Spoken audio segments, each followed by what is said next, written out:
নমস্কার তোমাদের সবাইকে সানা স্মাইল এডুকেশন সেন্টারে স্বাগত জানিয়ে আজকের ক্লাসটি শুরু করছি। আজকে তোমাদের সঙ্গে আলোচনা করব তোমরা যারা ষষ্ঠ শ্রেণীর দ্বিতীয় পর্যায়ক্রমিক মূল্যায়ন পরীক্ষা দেবে তোমাদের জন্য রায় ও মার্টিন প্রশ্ন বিচিত্রা থেকে আজকে সমাধান করব ষষ্ঠ শ্রেণীর ইতিহাস বিষয় মডেল নাম্বার 7 অর্থাৎ 7 নম্বর স্কুলের যে সমস্ত ছোট ও বড় প্রশ্ন আছে তার সমস্ত প্রশ্নের উত্তরের সমাধান করে দেখাবো। চলো দেরি না করে মূল বিষয়ে যাওয়া যাক। দেখো, একে আছে সংহিতা কথার অর্থ হলো, উত্তরটা লিখবে সংকলন করা, অপশন এ। 2 আছে বৈদিক যুগের সমাজ ছিল, উত্তরটা লিখবে পিতৃতান্ত্রিক, অপশন বি। 3 দেখো কোন বেদে 10,000 যুদ্ধের কথা উল্লেখ আছে, উত্তরটা লিখবে ঋগ্বেদ, অপশন ডি। 4 দেখো দক্ষিণ ভারতের একমাত্র মহাজন পথটি ছিল, উত্তরটা লিখবে অসমক, অপশন সি। 5 দেখো গৌতম বুদ্ধ জন্মগ্রহণ করেছিলেন, উত্তরটা লিখবে শাক্য বংশ, অপশন ডি। 6 দেখো মার্গ কথাটির অর্থ হলো, উত্তরটা লিখবে পথ, অপশন সি।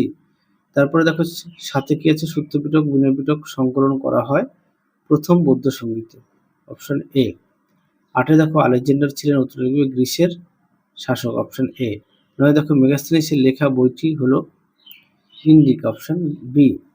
10 দেখো কনিষ্কের রাজধানী ছিল পুরুষপুর, অপশন বি। পরবর্তী দেখো কি আছে, অতি সংক্ষেপে উত্তর দাও। একে আছে ত্রিপিটক কোন ভাষা লেখা, উত্তরটা লিখবে পালি। 2 দেখো মেগালিথ কি, উত্তরটা দেখো বিশাল আকারের পাথরের তৈরি সমাধি। 3 দেখো হাতিগুম্ফা শিলালেখ থেকে কোন রাজার কথা বলা যায়, উত্তরটা লিখবে খারবেলের।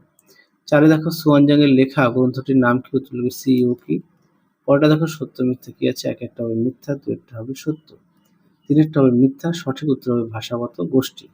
পরেরটা দেখো কয় স্তম্ভের সঙ্গে ক্ষয় স্তম্ভ মেলাও, একটা হবে সি, 2টা হবে এ, 3টা হবে বি। পরবর্তী প্রশ্ন দেখো কি আছে, 5-এর 1 বৈদিক সাহিত্য কটি ভাগে বিভক্ত ও কি কি, যার প্রশ্নের মান হচ্ছে এগুলো হচ্ছে 2। হ্যাঁ, 5 দাগের উত্তরটা সবগুলো প্রশ্নের মান 2। 64 দেখো প্রশ্ন উত্তর।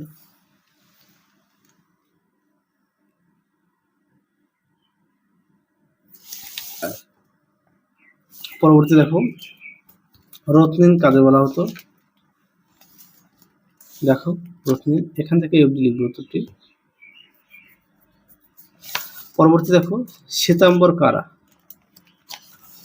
শ্বেতাম্বর দিগম্বর, তাই তো শ্বেতাম্বরটা এখান থেকে অবধি লিখবে।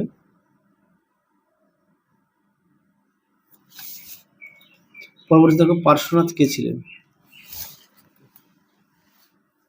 দেখো পার্শ্বনাথ সম্পর্কে এখান থেকে এই পর্যন্ত লিখবে, এখান থেকে এই পর্যন্ত লিখবে। পরে দেখো 5-এর কুষাণ কারা, এটা পাঠ্য বই থেকে পেয়ে যাবে 87 নম্বর পেজ পাঠ্য বই। পরেরটা দেখো ক্ষত্রপ কাদের বলা হতো, দেখো ক্ষত্রপ এখান থেকে এই পর্যন্ত উত্তরটা লিখবে। পরবর্তী দেখো কি আছে, 6 জায়গায় 4-5টি বাক্যে উত্তর দাও। একে আছে টিকা লেখো চতুরাশ্রম প্রথা, দেখো প্রশ্ন উত্তর এই পর্যন্ত উত্তরটা লিখবে। পরবর্তী দেখো 2 জায়গায় বৈদিক যুগে পড়াশোনায় গুরু ও শিষ্যের সম্পর্ক কেমন ছিল,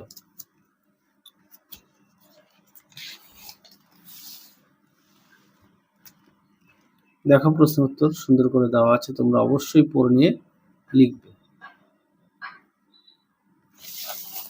পরবর্তী দেখো কি আছে, চতুর্জাম ও পঞ্চমহাব্রত কি,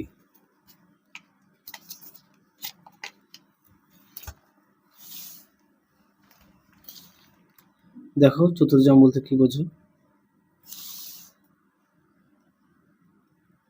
দেখে নাও। পঞ্চমহাব্রত বলতে কি বোঝো দেখে নাও।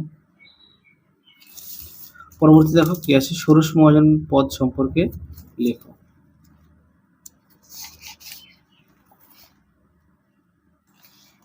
দেখো প্রশ্ন উত্তরটি ষোড়শ মহাজন পদ এখান থেকে এই পর্যন্ত লিখবে উত্তরটি।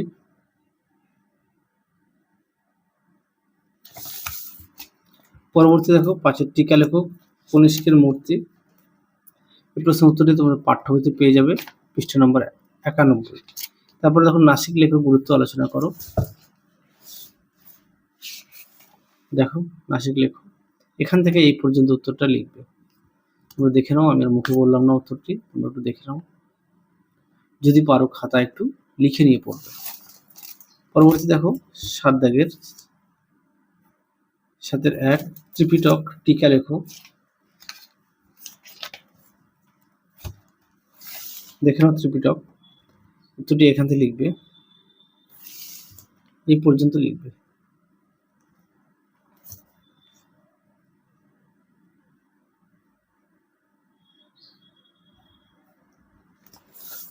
পরবর্তী দেখো বৈদ্যুতিক উন্নতির নিয়মগুলি লেখো। দেখো প্রশ্ন উত্তর।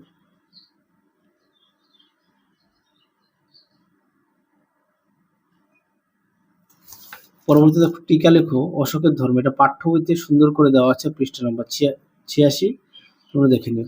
পরটা দেখো মেগালিথ কেন্দ্রের ইনামগাঁওয়ের বৈশিষ্ট্য উল্লেখ করে, এটা পাঠ্য বইতে 62 পেজে আছে, তোমরা একটু দেখে নিও, যেহেতু পাঠ্য বইতে প্রত্যেকের আছে সেই কারণে আর দেখালাম না। তাহলে চলো আজকের মতো এখানেই সমাপ্ত করছি, আবার দেখা হবে খুব শীঘ্রই তোমাদের পরবর্তী ভিডিওতে।